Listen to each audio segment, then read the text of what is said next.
This is the story of the Anubis strategy, one of the coolest double strategies ever named. And gameplay wise, it wasn't that cool. I mean, it's cool in name. The gameplay is kind of weird. This is Brawl.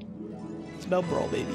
While Brawl singles has been complained about relentlessly, even by some former Brawl players, myself included, Brawl doubles was very popular. Ended up being quite expressive for most former Brawl players. It was pretty solid. It also ended up being inherently less defensive than singles in most ways, as being defensive in doubles could get your partner 2v1. And 2v1s are universally bad, right? Except in this one instance. Lucario was the bottom high tier in Brawl. I think he was like 11th best. It's pretty solid overall. Good range, good aerials, good frame data on rolls and F smash. The main mechanic that people thought of when they thought of Lucario was Aura. Aura, aka the OG Rage, would scale with Lucario's moves, depending on how behind he was. There's actually an insanely complex formula. Like, look at this. This is how Aura worked in Brawl, and I think this is a lot of math for a Super Smash Bros. Game. I don't know. Essentially, the more damage he took, the stronger he got. This made Lucario average at low percents, scaling upwards until he became one of the better characters in the game at high percents. So, it's pretty good. There's something interesting about Lucario Aura, though. It doesn't just scale with damage, it has an additional mechanic. So there's normal Aura, and then there's stock Aura, which is this formula. Jesus fucking Christ. You calculate it with that formula. If Lucario is at 2 stocks versus someone at 3 stocks, Lucario will get buffed as if he had damage. Well, not the same formula, as we can see that they're different formulas, but yeah, he would also get a damage buff. And there's this like handy little multiplier right here. However, when the stock count was even, then the multiplier would be 1. It would return to just the standard Aura scaling. It's crazy though, because at a stock deficit, Lucario is insane. Like, look at how much damage this guy does. I can't even give it justice. An important thing to note in the stock Aura formula is it scales with players, and it doesn't count team affiliation. So, what happens when Lucario is losing in a group of 4 players? Some crazy stuff. Enter Meta Knight, or honestly any character that can avoid getting hit. Ledge and tornado stalling is just like the most easy. Stock Aura is based on all players. Meta Knight can be leading in stocks while getting accounted for Lucario's Aura. So essentially in doubles, while Meta Knight holds stocks and avoids interaction until desperately needed, Lucario would take a lot of damage, 2v1 the opposing team, die, and then play the rest of the game out in high Aura. And he's gonna be just doing so much damage. Like, I'm talking 30% normals, 20% with aerial. It's just like, I mean, I'm probably messing up the normals, or the data, because I haven't played Lucario in a while, but like, well just it's insanely strong. Lucario essentially enters God mode. He does amazing damage. Rightfully so, this strategy was named the Anubis, after the Egyptian god of death, because Lucario kills you in one hit. This was actually so fun when it got working. Lucario got to play singles while everybody else was playing doubles due to how strong he was. I have a theory that this stunted my growth in Smash doubles for a bit, but that's a story for another day.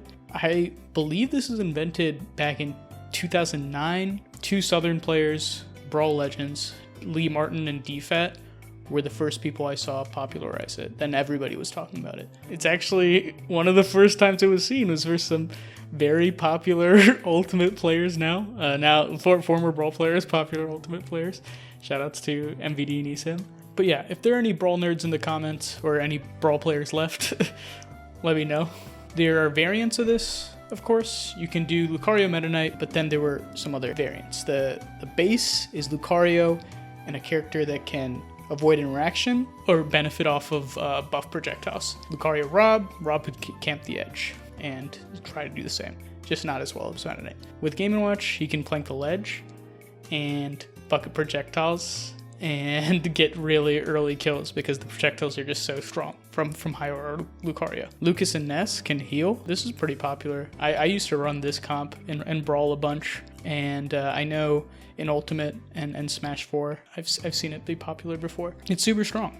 Lucario was considered bottom of high tier for a few reasons, which carried into doubles. One, his below average recovery. In Brawl, he doesn't have a hitbox on his recovery. He has like a limited distance. This is contrasted with like PM and Ultimate and Smash 4, for example. And this really hurt him against characters like Meta Knight, who could just sort of down air gimp him relentlessly. Two, he had poor mobility. He did have some fun shenanigans with B reverse and down air momentum canceling.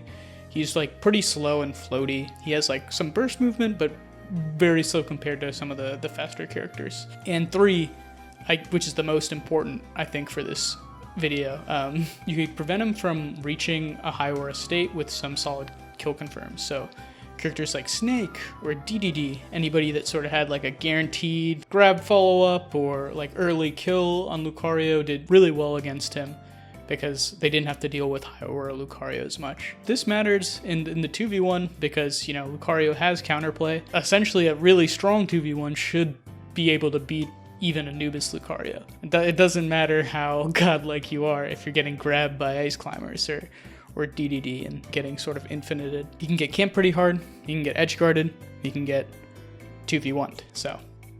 Can you imagine if that was just a smash mechanic? God. Like everyone just gets stronger? Everyone? Oh. As discussed, the Anubis strategy isn't necessarily limited to Brawl. It's been seen in other games. Aura works in conjunction with Rage. In Smash 4 and Ultimate, Lucario has both, and it's very strong. It functions slightly different. I don't want to get into even more math. There's more formulas, but yeah. Aura in conjunction with Rage means that, you know, it can still be used. For sure, an interesting strategy, but I think, you know, because there are more combos in Smash 4 and Ultimate, Lucario gets 2v1'd even harder. Even though he's definitely stronger as a character, I feel like he gets 2v1'd even harder because, yeah, more of a combo-centric game. Yeah, but I'm not trying to get into the intricacies of Brawl or Lucario. That's just the gist of it. I just wanted to talk about something that was cool from back in my day. In my opinion, it's one of the coolest sounding strategies in Smash that we've ever seen. We definitely have weird naming tendencies in the Smash community. We name our techniques on all sorts of players and sort of inside jokes and stuff. But I think if we named all our strategies after Egyptian gods, it'll be pretty cool. It'll be pretty cool. Thank you all for watching. This is a different sort of video than what we're used to. Definitely gonna throw out some rants here and there. They're short. They're not as taxing on editing wise compared to our video essays. And yeah, sometimes it's fun to just put out a rant. Shoutouts to all our patrons. They're gonna go here or something, or we'll just put them up or something. And please support the channel there if you want. It really helps us produce more content. And if you can't, then that's fine. But do the whole engagement thing. That also helps out with the channel, and it's free. You know, click the thingies and do the thingies. If there are any Brawl players who want to remember the good old days of Brawl Lucario, or if that's just me, feel free to reminisce about Brawl stuff down below. And is that it? I think that's it. Until next time. Peace.